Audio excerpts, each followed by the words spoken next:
पहले वो जो आप में वो कमी बताएं जो आप में है ही नहीं, और दूसरे वो जो आप में वो खूबी बताएं जो आप में है ही नहीं।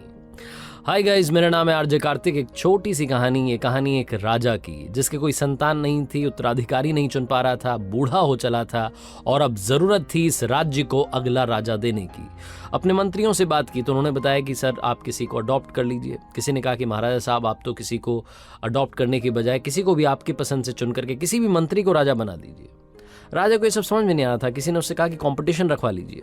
ये सुझाव उसे थोड़ा ठीक लगा तो उसने कहा कि काम करते हैं, किसी भी तरीके की कोई कंपटीशन नहीं होगी, सिंपल इंटरव्यू होगा, जो भी आएगा मुझसे बात करेगा और मैं बात करके पहचान लूंगा कि क्या वो अगला राजा बनने के लायक है या नहीं है।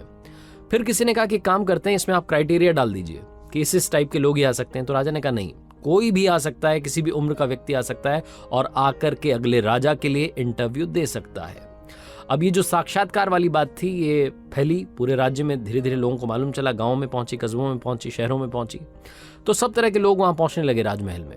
एक छोटा सा गांव था, वहां एक लड़का किसानी करता था, खेती करता था। उसे जब ये बात मालूम चली तो उसने अपने फादर को बोला कि मुझे भी जाकर के एक बार इंटरव्यू देना है। तो उसके फादर ने कहा कि देख लो, मुझे नहीं लगता कि कुछ हो पाएगा। तो उस लड़के ने कहा एक बार कोशिश करता हूँ। लड़के के घर वालों ने उसको हाँ कह दी। अब वो तैयार था अगले दिन इंटरव्यू पर जाने के लिए, लेकिन सवाल ये था कि उसके पास में ढंग के कपड़े नहीं थे। अब जब ढंग के कपड़े नहीं थे तो उसको अंदर से वो घिन आने लगी कि कैसे मैं इंटरव्यू दूंगा, पता नहीं, मतलब राजा को जब वो पहली बार मुझे देखेंगे उसके बाद ही उनका इंप्रेशन क्या होगा, वो जम नहीं पाएगा मामला। उसने अपने फादर से कहा कि क्या कुछ पैसे मिल पाएंगे, घर में ज्यादा पैसे भी नहीं थे। जैसे तैसे उसने उधारी करके कहीं से भी जुगाड़ करके एक अच्छा सा जैकेट बनवाया। पुराने से कपड़े थे, फटी सी शर्ट थी, पुरानी सी पैंट थी, उसके ऊपर वो अच्छा सा जैकेट डाला और इंटरव्यू देने के लिए वो जो नगर था जहां पर उनकी राजधानी थी, राजमहल था, वहां निकल पड़ा। रास्ते में जाते आते सोच रहा था कि क्या सवाल पूछे जा सकते हैं, किस किस के मुझे जवाब देने होंगे। बहुत सारी अंदर, जो कि हर इंसान के साथ होता है जब भी हम इंटरव्यू के लिए जाते हैं, बहुत कुछ माइंड में चल रहा होता है। वो जो नगर था वो आ ही गया था, परकोटा दिख रहा था। तभी उसे एक भिखारी दिखाई दिया जो कि सड़क के किनारे बैठा हुआ था। सर्दी का मौसम था, ठिठुर रहा था और उसने इस लड़के से कहा कि बाबूजी क्या मेरी मदद कर दोगे, मुझे कुछ ओढ़ने के लिए दे करके चले जाओ। इस लड़के के पास में कुछ भी नहीं था, ना पैसे थे, थोड़ा बहुत राशन लेकर के आया था खाने पीने के लिए। इसको लगा कि ये तो खाने पीने से तो काम चल नहीं पाएगा, इसको तो कपड़ा ही चाहिए। इसने अपने ऊपर देखा तो एक अच्छी सी जैकेट जो कि बड़ी मेहनत से इस तक पहुंची थी, उधारी के पैसे से पहनी हुई थी, जैसे तैसे जुगाड़ करके पहन के आया था कि चलो इससे इज्जत बच जाएगी, कुछ अच्छा लगेगा, इंप्रेशन चला जाएगा। इसके मन ने कहा कि यही उतार करके दे दो। लड़के ने यही जो जैकेट थी उतार करके उस भिखारी को दे दी। उसके बाद में वापस चल पड़ा आगे।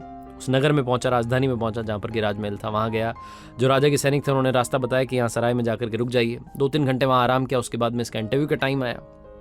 बाल बाल बना करके, वही पुराने से कपड़े थे, गंदे कपड़े।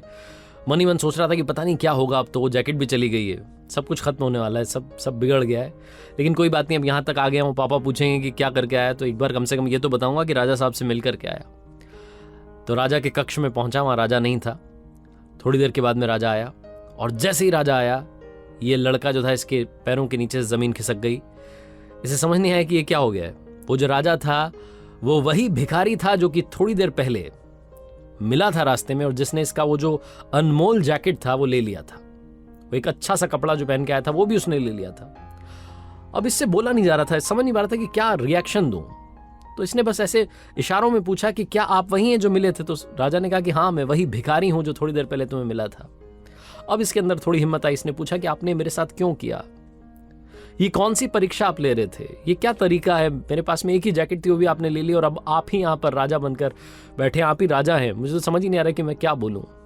राजा ने बोला कि परेशान मत रहो, अगर मैं राजा बन के सबसे पहले तुम्हारे सामने आता तो मैं जो बोलता वो तुम कर देते, तुम दुनिया का हर काम कर देते मुझे इंप्रेस करने के लिए और अगला राजा बनने के लिए।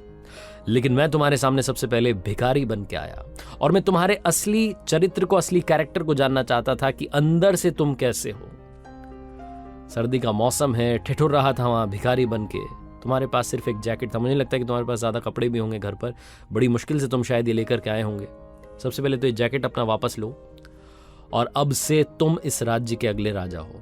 तो उस लड़के ने बोला कि आपने तो मुझसे कुछ पूछा भी नहीं, ये कौन सा तरीका हो अगला राजा अनाउंस करने का। तो राजा ने कहा कि मुझे सब समझ आ गया है। जो इंसान दिल से अच्छा होता है, जो बिना किसी स्वार्थ के दूसरे की मदद कर देता है, रिटर्न में जिसको कुछ नहीं चाहिए, और जो अपने पास नहीं है उसके बाद में भी सामने वाले की मदद करने के लिए तैयार हो जाता है, वही इंसान सबसे अच्छा इंसान होता है। इसीलिए मुझे राज्य के लिए ऐसे राजा की तलाश थी जो सबसे पहले अच्छा इंसान हो। इसीलिए मैंने कोई एज, कोई ग्रुप, कोई भी क्राइटेरिया नहीं लगाया था। छोटी सी कहानी है, बहुत बड़ी बात सिखाती है। जिंदगी में हम सब चाहते हैं कि सब लोग हमसे प्यार करें, सब हमें चाहें, हमारे बारे में काफी लोग जानें, लेकिन सबसे इंपॉर्टेंट चीज है कि क्या आप सबसे प्यार करने के लिए तैयार हैं, क्या आप सबकी मदद करने के लिए तैयार हैं। बहुत ही खूबसूरत सा मैसेज ये कहानी देती है। जिंदगी में सबसे पहले बनना है तो अच्छा इंसान बनो। और मैंने कई बार अपनी कहानियों में कहा है कि पैसे तो हम कमाते रहते हैं, जिस दिन दुआएं कमाने लगेंगे शायद उस दिन चमत्कार होने लगेगा। और वो जो कहते हैं ना कि 1% जो है वो बस 1% से रह गए, वो 1% वाली जो कमी है वो दूर हो जाएगी और शायद आप मंजिल के पास पहुंच करके वहां पहुंच भी जाओगे और झंडा बुलंद कर दोगे। आरजे कार्तिक हमेशा आपसे कहता है, कर दिखाओ कुछ ऐसा कि दुनिया करना चाहे आपके जैसा। याद रखिए, हर सोमवार सुबह 8:30